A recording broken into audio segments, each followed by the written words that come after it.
Celine, Faye, buti na lang nakaligtas kayo. Sobrang nag-alala kaming dalawa sa inyo. Eh kung paggamot na natin yung mga sugat mo, tara na, dali na. Huwag na, unahin na nila si Pakoy. Mas delikado ang lagay niya eh. Pero di ba sindikato yan?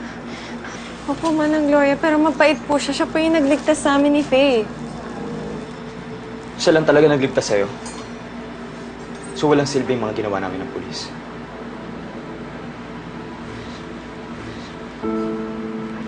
Harry, sandali lang. Harry!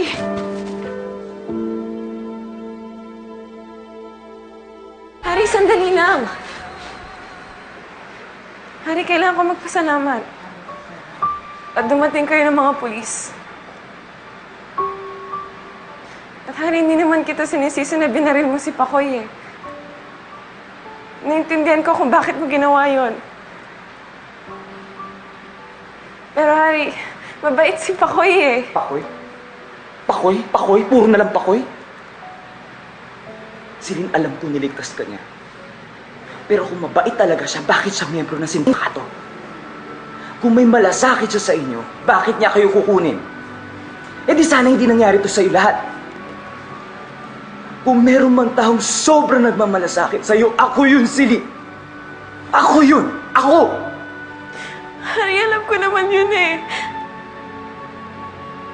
At gusto kong magpasalamat sa lahat ng tulong na ginawa mo sa akin. Hindi lang naman ngayon, alam kong ikaw ang tumulong sa akin nung nabundol ako. Wala lang akong pagkakataon na magpasalamat.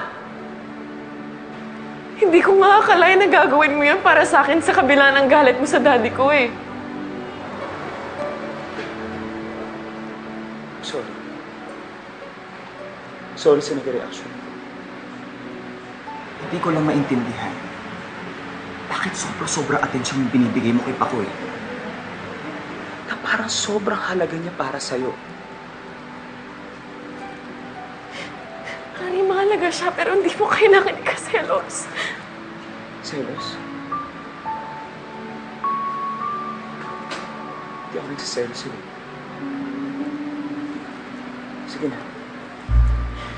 Kasi kasuyin mo isa ka. Kasi kasuyin mo. Harry, huwag kang umalis.